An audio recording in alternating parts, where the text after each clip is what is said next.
Hello. Welcome, Shanti. Thank you for having me. I'm so Yes. excited. Okay, well, we're gonna jump right in. So Okay, let's do guys it. for joining or who will join. Tonight is our fourth Eminem Author Spotlight, and we are showcasing Shanti Edwards. As you know, I'm Tangi, founder and host of Melanin Manuscripts Book Club. But we've started this year the Eminem Author Spotlight to support and uplift Black stories like we've been doing, but give spotlight to different indie authors to make sure you know who they are and what books they have on the shelves. So, welcome, Shanti. I'm going to tell you guys a little bit about her, author of Love in the Key of Black. I'm so upset that I saw you at the book I fest and know. didn't have my book. Thought I was going to get it there, get it signed, but it's okay. We got a picture together, so it's okay. Yes. And I'm Yeah. always, ready to sign books whenever. So Yes. So you all, Shanti Edwards, winner of the 2025 Next Bestseller Book Competition in Maryland. She is a romance author from Prince George's County, Maryland, who writes stories that celebrate the beauty, complexity, and depth of Black love. A lawyer by day, and storyteller at heart, Shanti draws inspiration from music, memory, and the communities that shape us. She holds a bachelor's degree in English with a concentration in creative writing and returned to her first love of storytelling to craft hopeful, emotionally rich fiction. When she's not creating playlists filled with R&B classics or writing her next love story, Shanti enjoys salsa dancing, debating reality TV dating shows, and attending concerts by her favorite artists. She lives in Washington, D.C. area and is currently at work on her next celebration of love, community, and connection. Love it. thank you so much for having me. I'm so Yes. excited. Yes. Thank you. I always like, ooh, who filled out the form? Who am I gonna get on next? But I really enjoyed this read. Oh, So I'm so before we glad get to to the hear story, because it. I'm like ready to talk about it. I guess for anyone meeting you for the first time, I always ask, who is the woman behind the word? So just tell us a little bit about yourself, for those that maybe are meeting you for the first time today. Absolutely. So thank you again for that beautiful introduction and for having me. So I'm Shanti Edwards.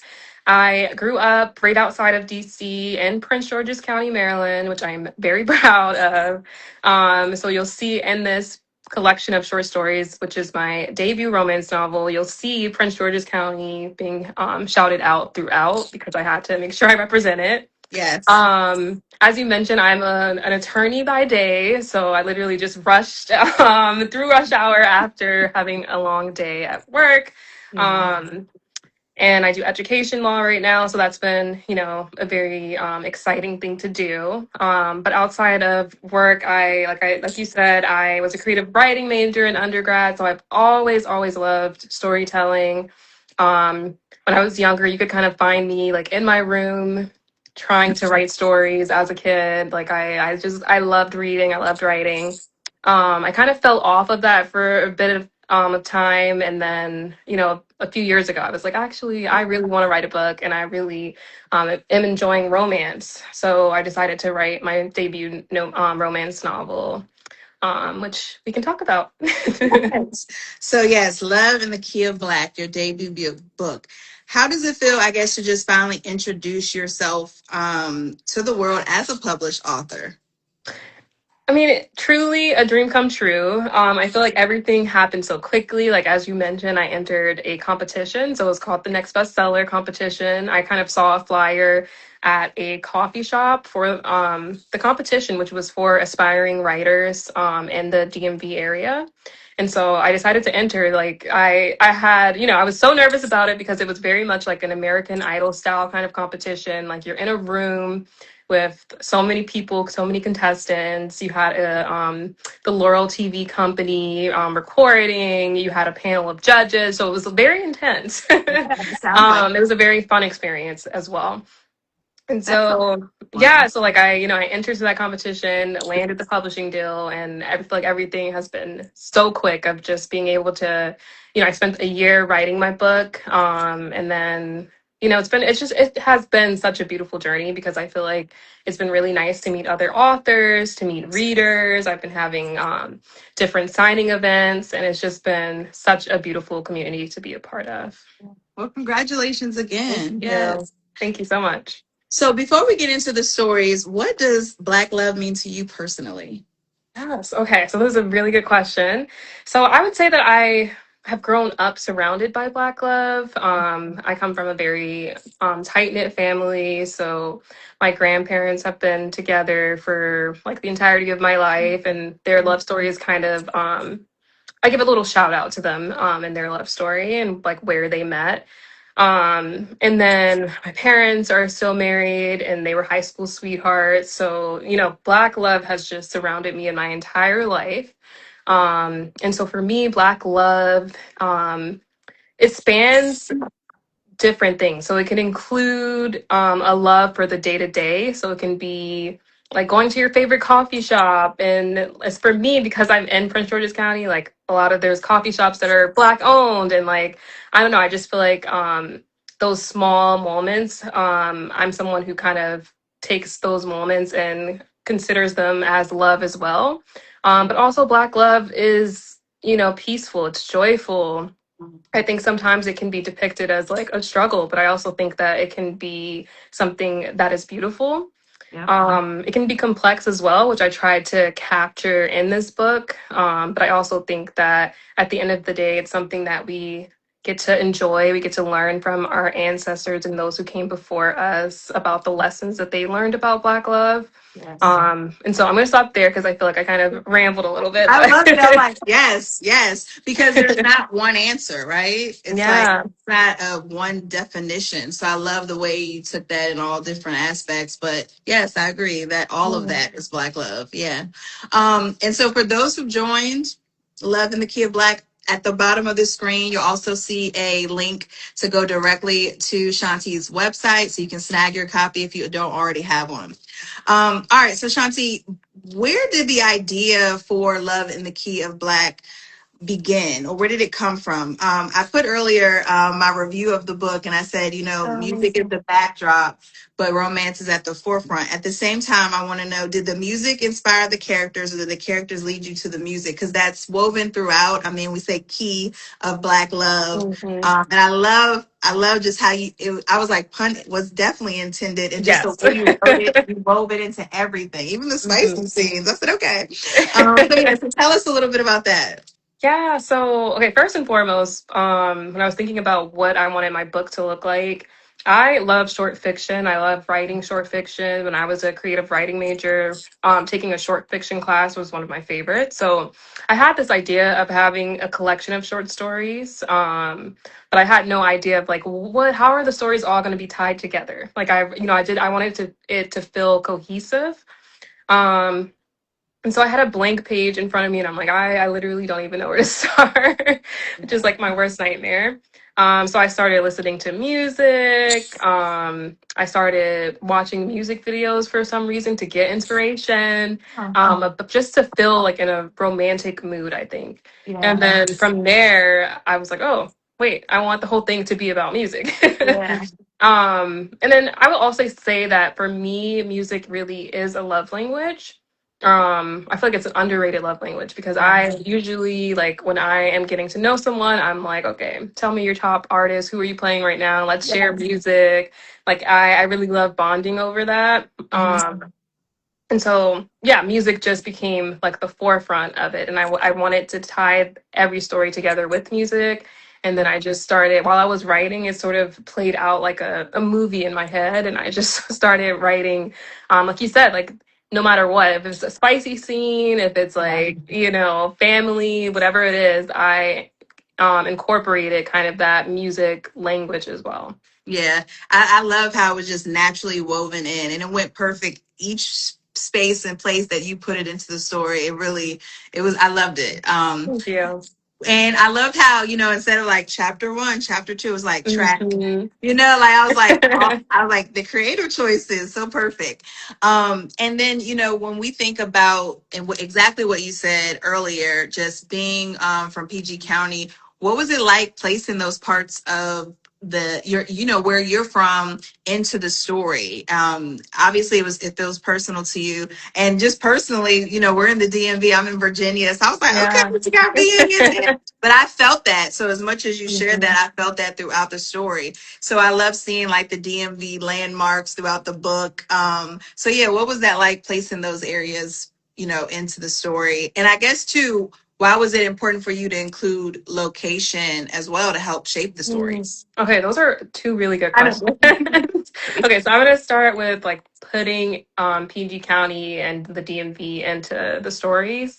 Um, I think people who know me, I'm always like, yeah, I'm from PG County. Like I'm just always so excited to share that because I feel like it's such a beautiful place to grow up in where you're surrounded by a community full of Black people, Black business owners, Black leaders, Black school teachers. Like I think it's a very unique way to grow up, and I really didn't realize it until I was like in college or like an adult, where I'm like, oh, you guys didn't experience that either. Yes. And so I just felt like I also wanted this book to be sort of a love letter to the DMV as well. Yeah. And so I wanted to pay tribute to like go-go music. I wanted to pay tribute to those landmarks, to U Street, to all of the things that I feel like um, provides that culture and that we kind of get because we're from the area, right? Mhm. And I think it was a struggle a bit because I felt like there were so many things I wanted to include because I can't forget this. I can't forget to reference this. And I'm like, okay, don't do too much. Like I will have a part two where I will go into Yeah. everything.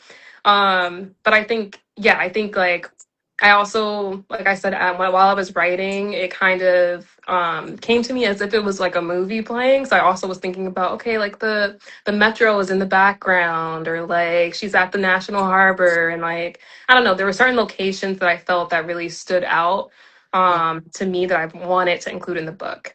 And then separately outside of the DMV, like you said, setting is kind of like another character Yeah. for my stories because I don't know, I just really wanted to ground it. I wanted to ground my readers for it to be, for me, it's like it is storytelling. And so I wanted my readers to feel like they were in that setting or in that location. So I did, like, even though I lived in Philly for a few years, I had to do some research to kind of think about, okay, how do I approach this and how do I make it feel like you are actually at a Philly Bounce the block party? lingo. Yeah. Yeah, Really right. use Like, the lingo. I love that. Yeah. yeah. Yeah, like I So you wanted to moved do to Louisiana. justice. Right. Like I wanted to do justice for each city so Yeah. that the readers felt like they were being transported to that time. And I think it also kind of goes back to, like you said, like I immersed music throughout. So I think as a whole, I wanted this book to feel immersive for all of my readers. Yeah. And I can attest, being that I've been to New Orleans before, when you shared that story, I was there, like visually, Oh, I love I was that. able to see it because when I was there in the French Quarter, there was a group. He had the sax on the corner playing music. And so that whole scene, I was like, oh, like I was like looking at my screen smiling, you know what I mean? So yeah, I definitely felt that. So I would say that you did an excellent job doing just Thank what you you. did. Yeah. So the couples and the stories. You gave us Jamal and Wendy. We get, I Mhm. think it's Kira and Malik, Mhm. Darnell, Imani, even Grandma May. Right. Which couple came to you first, or which one was your favorite? Yeah. So it's actually funny the way that the stories are ordered is how I wrote the book. And so Jamal and Wendy came to me first, and I think that story was actually I will say it was my favorite to write just because I really did feel like I was, like you said, I felt like I was transported to New Orleans, and I felt like that story really felt like it was a movie playing out in my head, and I wanted to capture the smell of the city and the sounds and the just the vibe. And I think just paying a tribute to jazz as well was really like just such a beautiful thing for me to do. I got the chance, I had to research a lot for that story, which I think surprised me, but I really just really enjoyed being transported there as a writer and then wanting my readers to feel that as well. Absolutely. And was there one couple who you felt like their story flowed easily, almost as if they were telling you exactly what to write? Hmm. I would have to say that would be Kira and Malik. I felt like, when it's like you grew up together, Yeah. life has taken you different routes, but you're still so a part of the community. You have family and friends who know each other, and it just feels like, okay, will they, won't they, should we not? Yeah. I felt like their story just came so natural to me because of that history and because of that feeling of it, their love story being tied to community as well. Right. I think that's just such a beautiful thing. And so the words really did flow a little bit easier. And I think also just kind of capturing like the essence of summer and like at a block party, like that was really fun Yeah. for me. Yeah. Yeah. Yeah, like you have the kids playing near the fire hydrant, and you have like I just felt like it felt like a warm hug to me, and putting a love story in the middle of that was just it was perfect. Yeah. And the fact that this was all short stories, like you said, I started with Jamal and I was like, oh, I love them. And then I got to, and I was like, no. But then I was like right next to that, drawn into Malik and Kira. And it just kept happening like that. Like I didn't want it to end, but then I was like, I'm invested in now the new story. And I love the way that just Oh. flowed throughout. Did you have This a favorite story? I'm so curious. I know. So I was like, which one would I pick? I think I don't know if it's just because it's the first one, but I want to say Jamal and Wendy. But then I Mhm. really love Darnell and Imani. Mhm. The podcast, just how that went. So I would say those maybe both, but I love them all to be Yeah, honest. it's hard to They all have. choose. It was like because I was thinking like which one would I say, but I really did enjoy each one of those. Even at the end, with Grandma May and Charles and finding the letters, and I was like, that's Mhm. so like matter of fact, that's reality that has happened. Yeah. And the Yes. way in which you wrote about like, right, who was before Grandpa? Grandma Mhm. had a history, and what was that like? And I was just thinking Right. like, that is so true. So I really enjoyed that. Yeah. Out of the couples, were there any that was which couple, if any, challenged you the most, I guess, as a writer? I always say this because it's so true, but Imani, like your favorite story, Imani and Darnell challenged me so Yeah. much. And it's funny because that story takes place in the DMV, so I thought it would like flow the most naturally, Hmm. but it really I think it was hard to figure out like how to resolve the conflict, how I felt like Imani was just sort of this go-getter who is like very much like I'm gonna win this bet. I'm not gonna give too much away, but I'm gonna win this bet Yeah. and like I'm gonna fight my feelings. And I felt like, it was interesting to write also from the perspective of um the male wanting to be more vulnerable or coming to the realization a little bit more sooner than the woman. And I felt like I don't know. I just felt like I was trying to figure out, okay, how is the story going to end?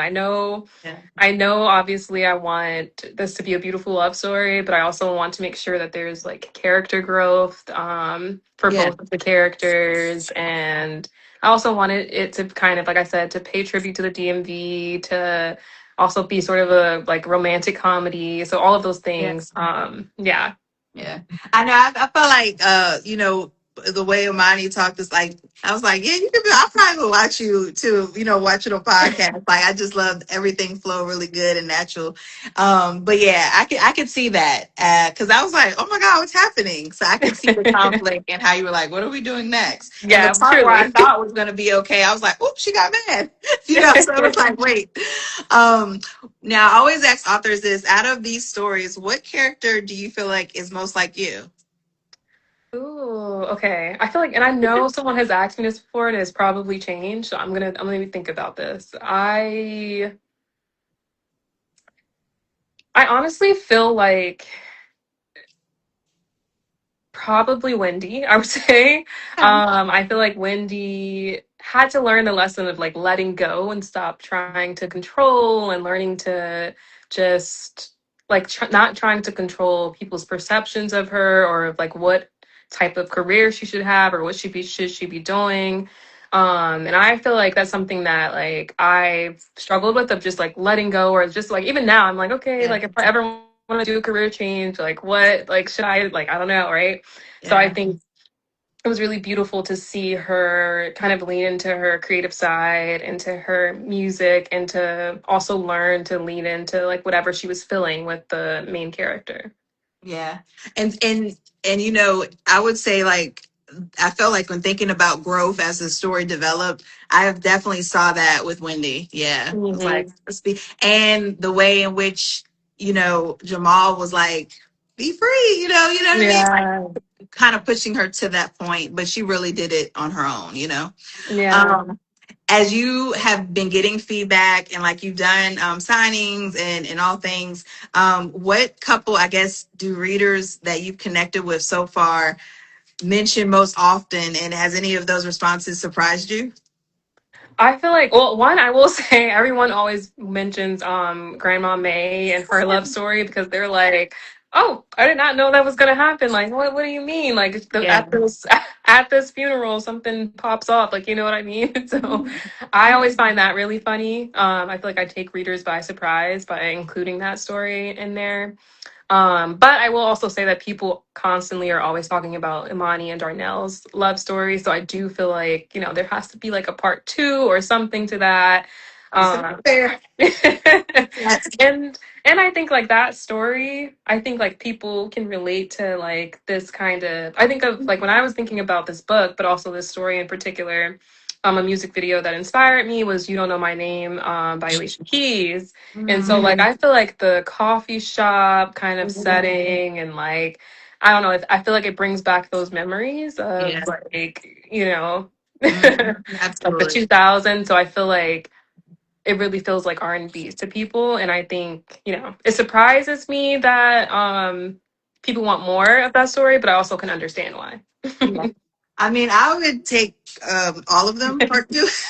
I was thinking, and I Yeah. was going to ask you that, like, are any of these stories you think will have a part two and expand upon? Because the start off is so good. I'm like, I want. So did Wendy Yeah. go perform? Did you know what happened with? Yeah. I want to, you know, that would be awesome. So Yeah, it is funny because I actually already like I had from the first story with the Wendy and Jamal, I had like this full blown like I know exactly what I want to happen. Like you yeah. said, performances and like some other things that are in there. So yeah, stay tuned. Yeah. Well, and I would say too, you know, with short stories, when they're so rich and give you so much, but it's short lived, but it holds you, it keeps you from wanting more. So, I mean, you did that. You did that because I left Yeah. like, oh God, I wonder what would be next. So, yeah, Hmm. that would be exciting. Yeah. So a letter to Black love. I love that part, the interlude Thank in the you. story. It's such a beautiful transition in the book. What inspired you to write that? And I want to say this too, before we even talk about that. The entire story, all the stories I felt were just they were written well, and what I mean by that is like poetically, and I guess because the music, like it was just it was Yeah. easy to read. I just felt like you know it was Yeah. really easy to read. And then I would get to the interlude and like, oh, dear Black love, a nice little short poem. Yeah. Yeah, what inspired you to write that? Yeah, so I mean, I will say, like you said, I my goal for the entire book was for it to be really poetic, and like for each like the tone that I'm using for each story to fit the vibe or the music. So like for the jazz story, it's very like kind of a little bit chaotic, like quick pace for like I don't know. But I will say for the interlude, I personally feel like we need to pay tribute to Black love even more often. And I for the interlude itself, I felt like for me, I think we need to bring back like having love letters as well. So I feel like how I wanted to know how can I appreciate and show gratitude for Black love, and how it feels and when you're waking up in the morning and like, you know, that kind of thing. And so I felt like it would be perfect to just pen that letter to Black love as a whole. Yes. And I know I don't know if I saw your response, but I said, Mhm. can we Yeah, recite that excerpt of the book? yeah, let's do it. You want me to do it now? Yes, yes. Okay, perfect. Okay, got my copy of the book. Interlude. A letter to Black love. Dear Black love, you're the reason I write. Not because you're perfect, but because you're ours. You're a bonnet and a do-rag, greeting each other for the first thing on a slow Sunday morning. You taste like the sweetness of a first date. You feel like the warmth of a rendezvous on a quiet summer evening. At a Chinese carryout with a side of mambo sauce and deep belly laughs. You sound like Luther Vandross in the background, and a text that says, "Made it home safe." You remind us that softness is not a weakness, that love is something we practice, an active choice we make again and again. In homage to bell hooks, and that joy, Black joy in particular, in a world that tries to take it, is revolutionary. With love, a hopeful romantic. Yes, yes. I love that pause. And I was like, it was the perfect pause before we went into the next, story. And it spoke directly to Black love itself too. What do you want readers to feel when they hear or read that letter?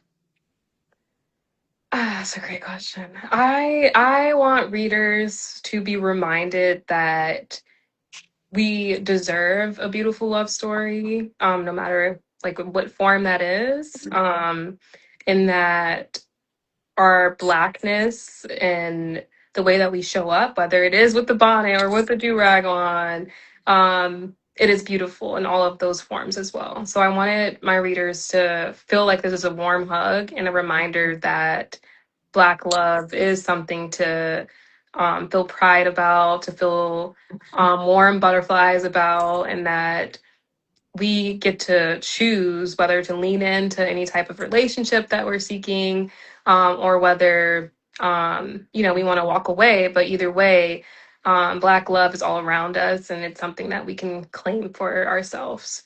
I love that. And the book itself is an ode to just that Black love, Black music, Black culture. It's just throughout all of the different stories. Um, and I think I've mentioned this before, but Black love stories are sometimes expected to have or center on trauma. But in this, you were very intentional, I feel like, about making room for just tenderness and joy, just desire. And even one of the stories speak to that, like Black joy, us being in community and having that Mhm. space, to celebrate it. So to this end, what does it mean to you to write Black characters who are allowed to just be soft, romantic, a little complicated, but ultimately fully loved? I'm sorry, I love all of your questions. They're so good. So, I mean, it means so much because like you said, I feel like there can be a lot of like talk on the internet or like depictions of love on social media or whatever it is that can present it in like a negative light. So I wanted to just like I said, like pay tribute to our love stories and show that it can be tender, it can be soft, it can be full of laughter. And like you said, there's also the side of it being complex because, navigating relationships, it's not easy. I feel like none of us have the answers. And that's something I have to be reminded of constantly. And so I wanted to capture that as well. But at the same time, I also wanted to capture the fact that, it's not, Black men against Black women, which we see sometimes in like podcasts and that kind of thing. But it really is like we're a part of the same community and we are able to, like I said, lean into loving each other or being vulnerable. And we're also able to lean out of it if it's not serving us anymore.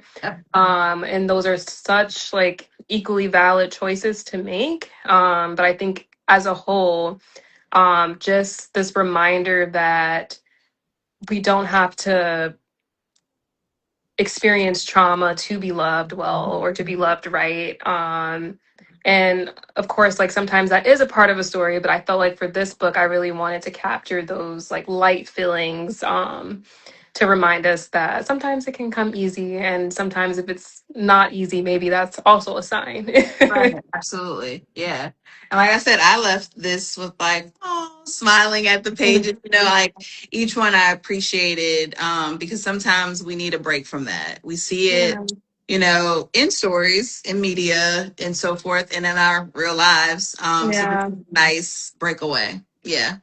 Um, so a couple of I always say like fast track questions, but this one Yes. I kind of had the book in mind. So which couple had the best chemistry to you? Hmm. I feel like they all did, but I'm gonna They go did, with. they did, but we got to pick one.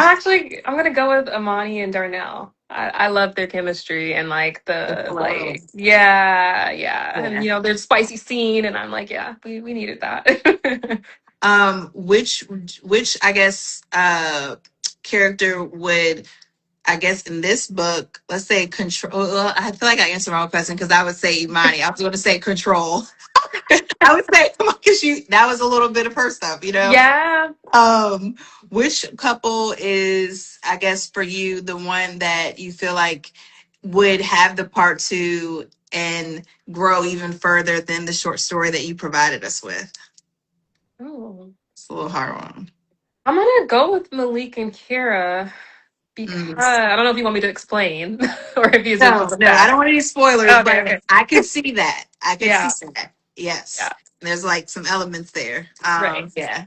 Um, so with you just in general, I love to get into personality and with you when you're writing, are you day, are you night?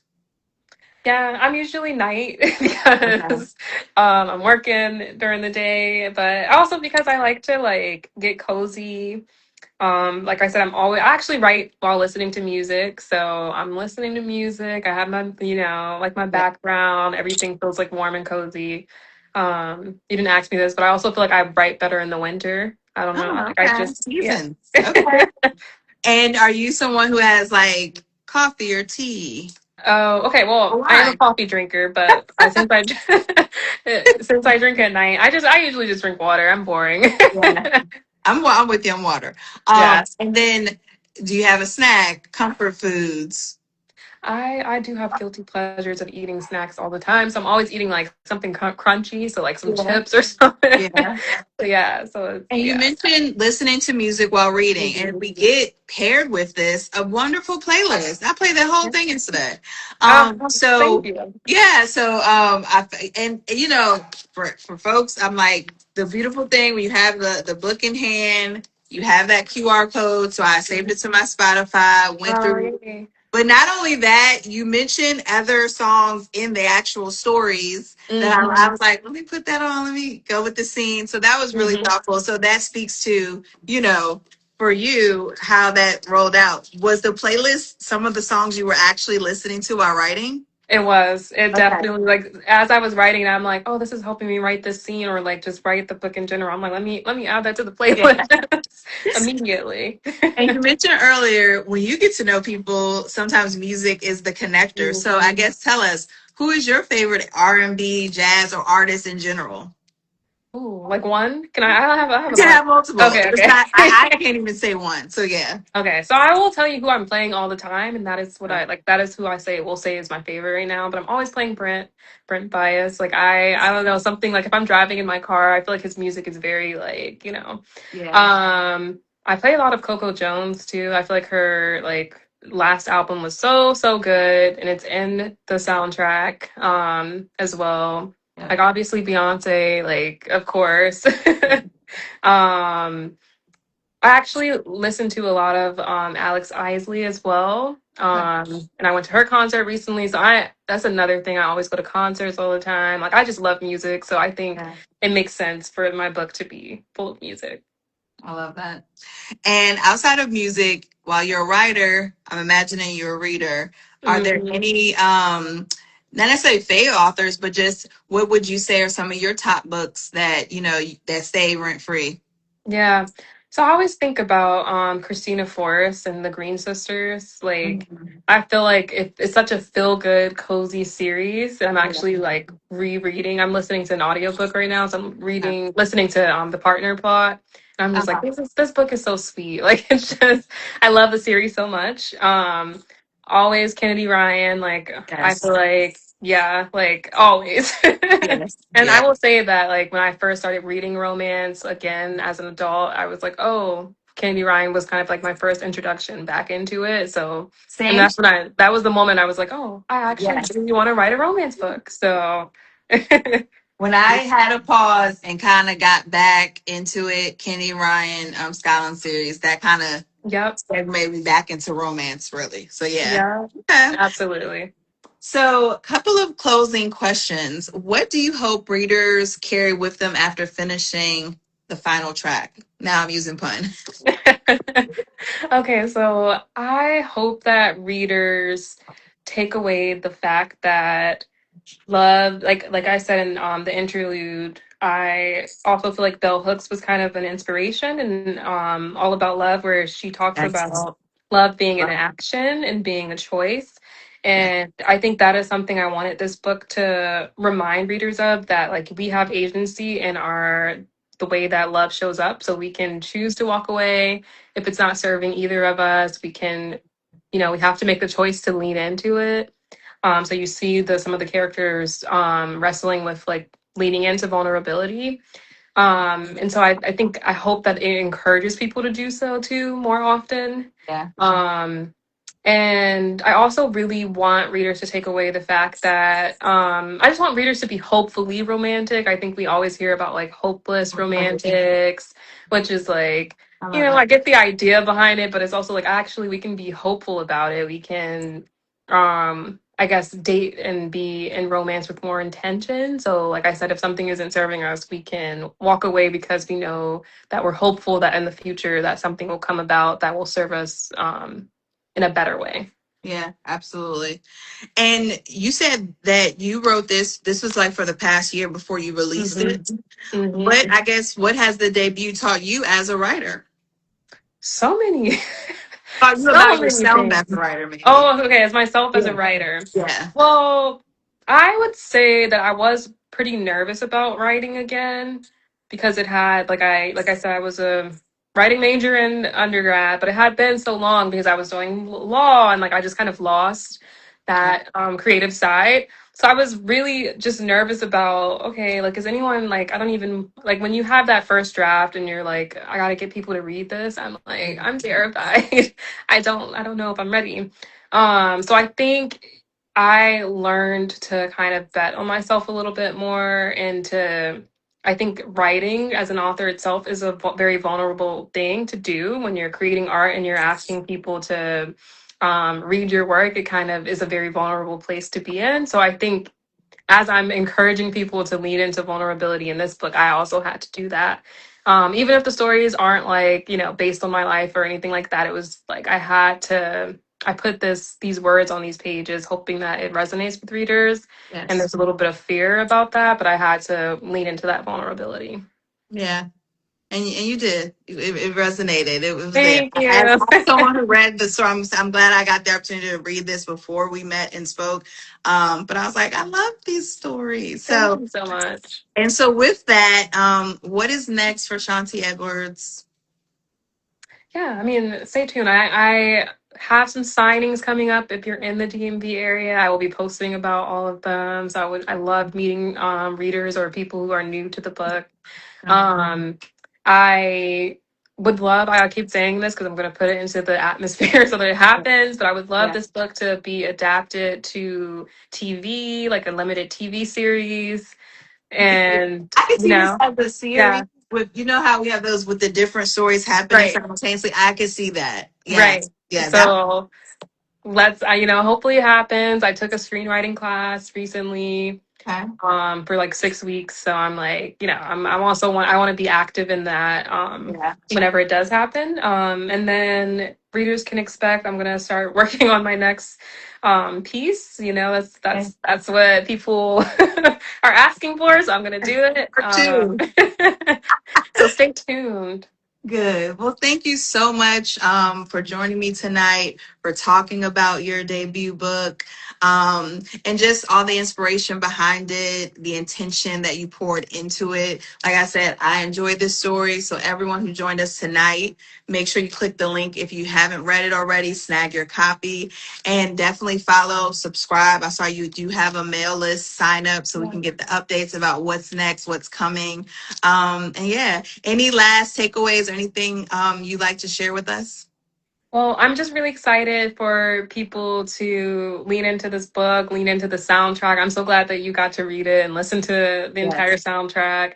I hope that people sit with these stories and you can play the soundtrack while you're reading or after. It doesn't, whatever is your preference. Yep. And I'm just so grateful that you also gave me the space to be here today too. Absolutely. Absolutely. This is what our M&M Spotlight is for, to uplift Black stories and really spotlight all the authors so everyone on our platform knows who you are, and we just kind of continue to expand the love, It's so many of us out here that some folks know nothing about, and that's my thing. Let's definitely put people on the pedestals that they should be on, and highlight the great work that they're doing. So again, thank you, Shanti. I really appreciate you joining me tonight. I will provide a short recap on my Instagram page. I'll invite you as a collaborator if you like, but also the full recap will be on our YouTube channel. So yes, thank you again, and thanks everyone for joining us. Thank you all. Thank you so much. Bye. Bye.